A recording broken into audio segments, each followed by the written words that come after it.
અને હવે વાત કરીશું જુલાઈ બાદ જમાવટની.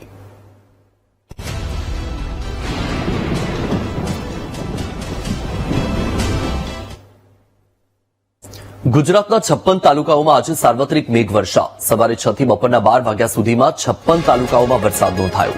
સૌથી વધુ ડાંગ જિલ્લાના સુબીરમાં 3.39 ઇંચ વરસાદ ખાબક્યો. ડોલવણમાં 2.8 તો વાલોડમાં 2.36 ઇંચ વરસાદ પડ્યો. ડાંગના આહવામાં 1 ઇંચ વરસાદ પડ્યો છે. તો આજે સવારથી 6 વાગ્યાથી 12 વાગ્યા સુધીમાં 56 તાલુકામાં વરસાદ પડ્યો છે, જેમાં સૌથી વધારે વરસાદ ડાંગમાં નોંધાયો છે. ડાંગ અને તાપી જિલ્લામાં સવારથી જ વરસાદી માહોલ યથાવત છે અને હજુ પણ આગામી દિવસમાં પણ વરસાદી માહોલ રહેવાની શક્યતા.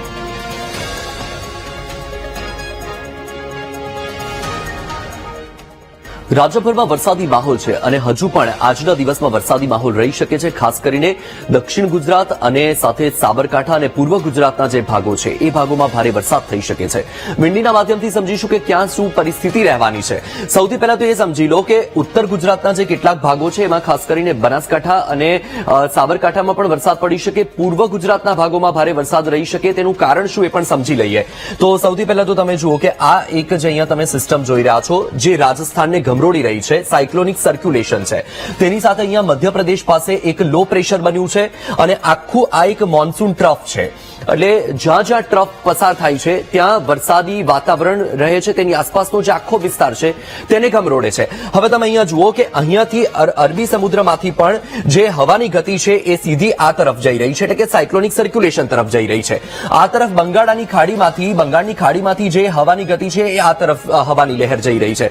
આ તમે અહીંયા જોઈ શકો છો કે હવાના જે કિરણો છે આ રીતે ગતિ કરી રહ્યા છે. એટલે તમે જુઓ કે આ જે આખું ટ્રફ છે તેને બંગાળની ખાડીમાંથી પણ બળ મળી રહ્યું છે, તેની સાથે સાથે અહીંયાથી પણ બળ મળી રહ્યું છે.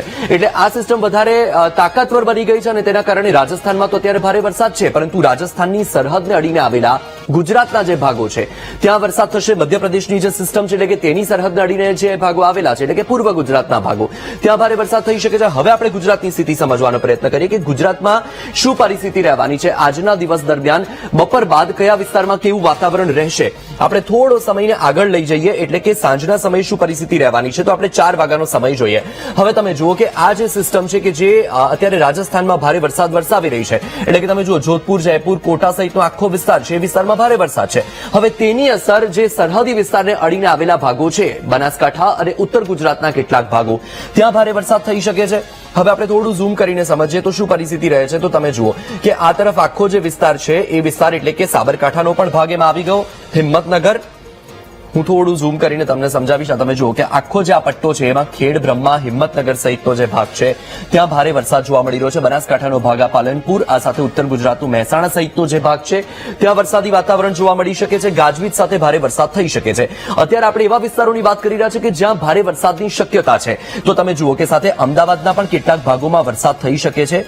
ધોળકા, ખંભાત અને આખો નડિયાદ સહિતનો એટલે કે મધ્ય ગુજરાતનો પણ ભાગ આવી ગયો. વડોદરા, આણંદ, ખેડા સહિતનો જે આખો વિસ્તાર છે અહીંયા તમે આ જોઈ શકો છો. આ જે ભાગ બતાવે છે એ દર્શાવે છે કે અહીં જે ગાજવીજ સાથે વરસાદ થઈ શકે છે.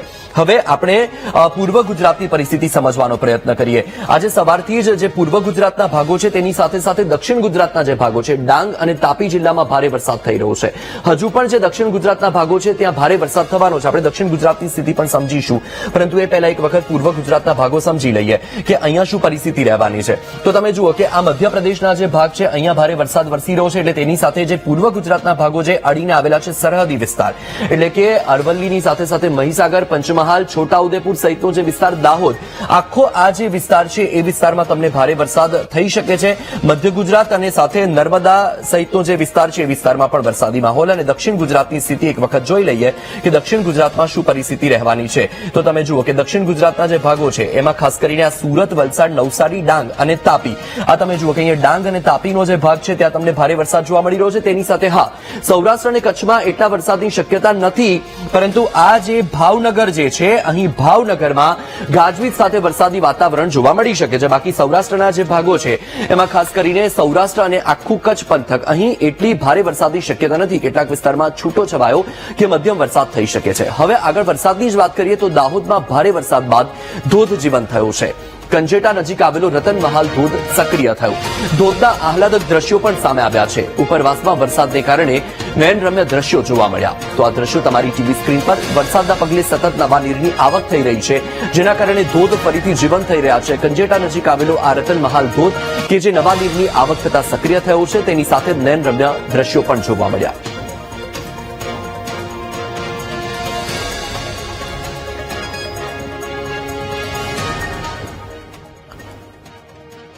રાજ્યમાં પડેલા સાર્વત્રિક વરસાદ પછી ખરીફ વાવેતરમાં વધારો થયો છે. 33.91 લાખ હેક્ટર વિસ્તારમાં થયું ખરીફ વાવેતર. ગત વર્ષ કરતા વાવેતરમાં 9 લાખ હેક્ટરમાં વધારો થયો. જુદા જુદા પાકોનું 39.63% જેટલું વાવેતર થયું છે. ડાંગરના વાવેતરમાં ગત વર્ષ કરતા પણ 50% વધારો. ડાંગરનું વાવેતર માત્ર 4,558 હેક્ટર વિસ્તારમાં થયું. 14,421 હેક્ટર વિસ્તારમાં બાજરીનું વાવેતર થયું. 16,263 હેક્ટર વિસ્તારમાં મકાઈનું વાવેતર થયું. 22,706 હેક્ટરમાં તુવેરનું વાવેતર થયું. તો 15.44 લાખ હેક્ટર વિસ્તારમાં મગફળીનું વાવેતર થયું. 13.99 લાખ હેક્ટર વિસ્તારમાં કપાસનું વાવેતર થયું.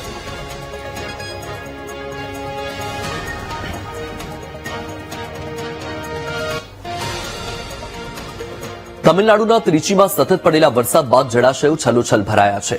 મુકમ્બુ ડેમમાંથી હજારો ક્યુસેક પાણી છોડવામાં આવ્યું. ડેમના અદભુત દ્રશ્યો ડ્રોન કેમેરામાં કેદ થયા. ડેમમાં 47,000 ક્યુસેક પાણીની આવક નોંધાઈ. ઉપરવાસમાં ભારે વરસાદને પગલે ડેમમાં પુષ્કળ પાણીની આવક નોંધાઈ છે. ડેમમાંથી 24,700 ક્યુસેક પાણી કાવેરી નદીમાં છોડાયું. ડેમમાંથી 21,600 ક્યુસેક પાણી કોલીડામ નદીમાં છોડાયું. 700 ક્યુસેક પાણી બ્રાન્ચ કેનાલોમાં છોડવામાં આવ્યું.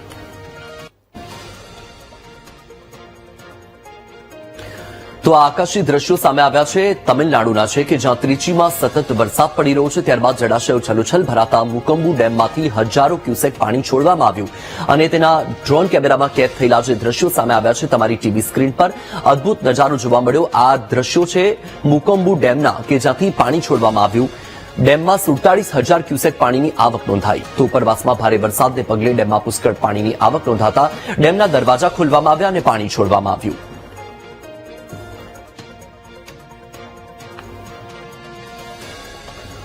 રાજસ્થાનમાં વરસાદની ધમાકેદાર બેટિંગ. જોધપુરમાં મુશળધાર વરસાદ વરસ્યો. અનેક વિસ્તારોમાં કમરસમાં પાણી ભરાતા હાલાકી. જળબંબાકારની સ્થિતિ સર્જાતા સામાન્ય જનજીવન ઠપ થયું છે. કેટલાક લોકોના ઘરોમાં પાણી ઘૂસતા નુકસાન. લુણી નદીમાં નવા નીરની આવક થઈ. તો રાજસ્થાનમાં પણ મેઘરાજા ધમાકેદાર બેટિંગ કરી રહ્યા છે. જોધપુરમાં પણ ભારે વરસાદી માહોલ છે અને વરસાદના પગલે અનેક વિસ્તાર એવા છે કે જ્યાં જળબંબાકારની સ્થિતિ સર્જાઈ છે, જેના કારણે સામાન્ય જનજીવન પણ ઠપ થયું છે. રહેણાંક વિસ્તારમાં પણ પાણી ફરી વળ્યા છે, જેના કારણે લોકોએ સ્થળાંતર કરવાનો પણ વારો આવ્યો. તો આ તરફ તાપી જિલ્લામાં પણ ધોધમાર વરસાદ વરસી રહ્યો છે. ધોધમાર વરસાદથી કેટલાક ગામ તરફ જવાના રસ્તા પણ બંધ થયા. પંચોલથી પલાસિયા તરફનો માર્ગ પાણીમાં ગરકાવ થયો. ડોલવણ તાલુકાના 14 માર્ગો પર પાણી ફરી વળ્યા. જિલ્લામાં કુલ 21 માર્ગો બંધ થયા છે. માર્ગો બંધ થતા ગામ તરફ જતા લોકોને હાલાકી.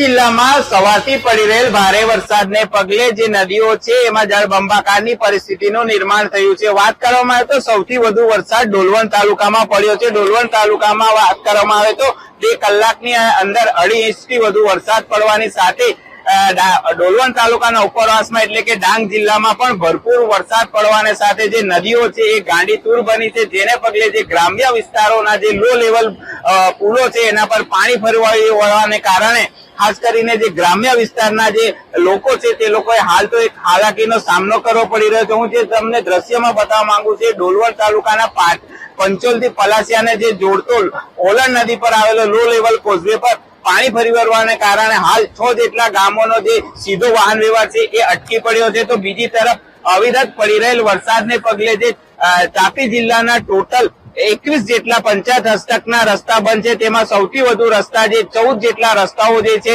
એ ડોલવણ તાલુકામાં બંધ થઈ જવા પામ્યા છે, જેને પગલે ખાસ કરીને જે ગ્રામ્ય વિસ્તારના જે લોકો છે તે લોકો હાલ તો હાલાકીનો સામનો કરતા જોવા મળી રહ્યા છે.